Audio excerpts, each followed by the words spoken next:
Hey everyone, and welcome to a brand new explainer. Today we're taking a really focused look into one of the most complex geopolitical events in recent history, the 2026 US-Iran conflict. We're going to break down the strategic realities, the on-the-ground military execution, and, honestly, the profound global fallout of this war. Because this isn't just a story about what happened on the battlefield, it's really about that massive gap between the expectation of a swift military victory and the gritty reality of asymmetric warfare. So, let's unpack the data and analysis together, step by step. To really grasp the gravity of this situation, I want you to think about a specific number: $126. That was the staggering peak price for just a single barrel of Brent crude oil in early March of 2026, right? That wasn't just some random market fluctuation. It was a massive global economic shock that drove up the cost of literally everything we touch. And what we're going to explore today is how this exact number is tied directly to the military strategies deployed in the Persian Gulf.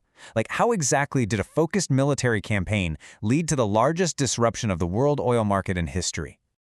Okay, let's dive into this. Here is our roadmap for the day. First, we'll examine the strategy of maximum pressure. Second, Iran's response, choking the global economy. Third, the failed transactional diplomacy at the Islamabad talks. Fourth, the concept that decapitation is not defeat. And finally, the limits of military submission. All right, moving right into Section 1, the strategy of maximum pressure and the U.S. blueprint. In the early months of 2026, the Trump administration, working alongside Israel, launched a massive, coordinated military effort meant to completely neutralize Iran's nuclear and conventional military capabilities. Let's move along and see how this builds, because things escalated with absolute lightning speed. On February 28, 2026, the U.S. launched Operation Epic Fury, which was a massive air campaign. But by late March, Iran had effectively retaliated by blockading the Strait of Hormuz, cutting off access to any vessel tied to the U.S. or its allies. And then, by mid-April, the U.S. Navy responded by establishing its own strict blockade on Iranian ports. This created what analysts started calling a dual blockade of the entire Persian Gulf. To understand the sheer scale of Operation Epic Fury, you really have to consider the targets. We're talking over 2,000 individual strikes. The U.S. military hit the Natanz nuclear production facility. They collapsed the tunnels of the Khorramshahr underground missile base. They struck the Kornarak airbase to completely ground Iran's drone fleet.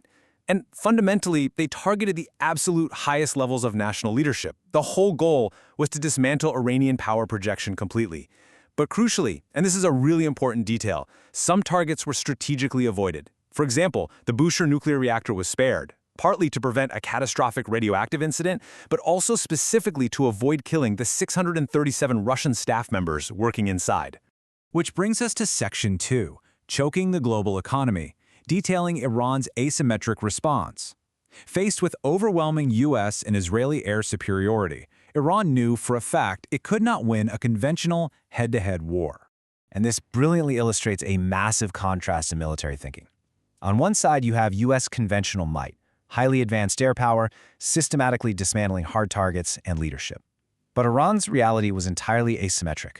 Instead of trying to, shoot down stealth bombers in the sky, Iran shifted the battlefield completely. They targeted the architecture of global trade. They laid sea mines, they mobilized these vast proxy networks, and they even went after the enabling systems of U.S. air power, things like radar and mid-air refueling tankers. They didn't try to defeat the U.S. military in the air, they aimed to impose a totally unbearable global cost on the ground. And their ultimate weapon for imposing that cost was the Strait of Hormuz.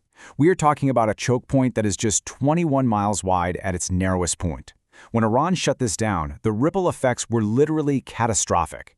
They trapped somewhere around 20,000 mariners and 2,000 ships. They halted 20 million barrels of oil a day. To put that into perspective, that is 20% of the world's seaborne oil. On top of that, they blocked 20% of global liquefied natural gas and disrupted up to 30% of internationally traded fertilizer. So this wasn't just some military maneuver, it was the total weaponization of the global supply chain, which plunged the entire world into an immediate energy crisis. With the global economy absolutely suffocating, we move to Section 3, failed transactional diplomacy and the Islamabad talks. The U.S. administration attempted to pair all this intense military pressure with high-stakes diplomatic negotiations to force a really quick resolution. So what exactly is transactional diplomacy?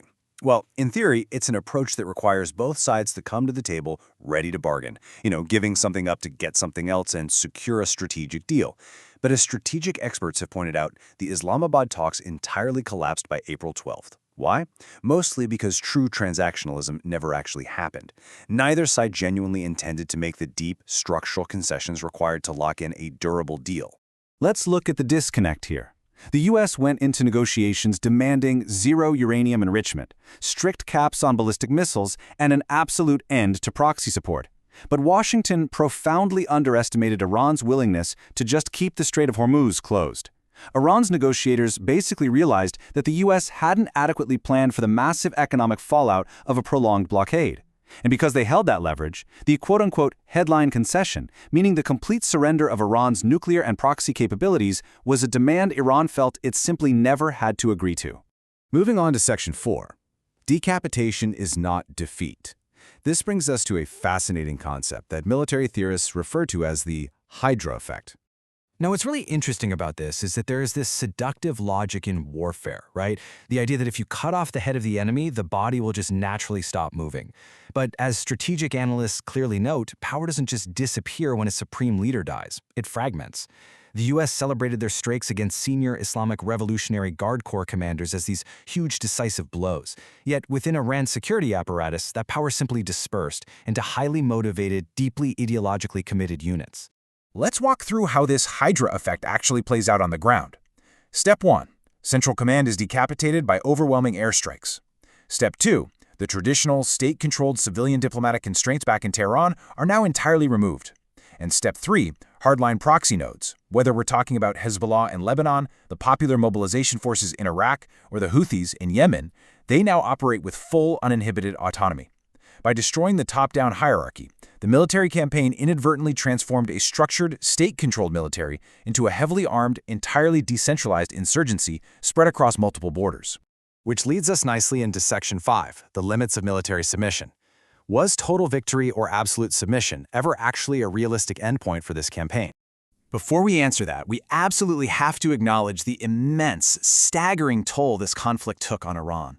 An estimated $270 billion in damage was inflicted upon an economy that, frankly, was already struggling.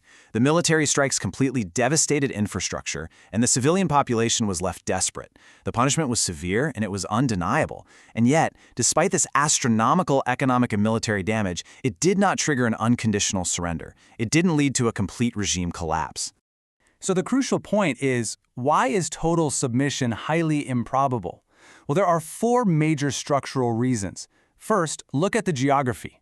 Iran is a heavily mountainous nation with over 88 million people, and it's 4 times the size of Iraq. A complete physical subjugation would require a massive ground invasion force that simply lacks any kind of political support back home. Second, like we just discussed, the newly decentralized IRGC possesses incredible asymmetric resilience. Third, for the elites in Tehran, regime survival is an absolute existential priority. They will endure endless public suffering as long as they maintain control. And finally, the global economic collateral damage of keeping the strait closed is simply unacceptable to the rest of the world, and that puts immense pressure on the U.S. to find a diplomatic off-ramp rather than just leaning into endless escalation. So, I want to leave you with this final thought to ponder. If taking out an enemy's leadership only breeds a more volatile insurgency, and blockading their shores ends up completely crippling your own global economy, is the very concept of total victory simply an illusion in modern asymmetric warfare? The reality of the 2026 conflict really shows us that overwhelming conventional firepower is not always a substitute for a comprehensive, long-term strategy. Thank you so much for joining me for this explainer. Keep questioning, keep learning, and we'll see you next time as we continue to decode the data behind the headlines.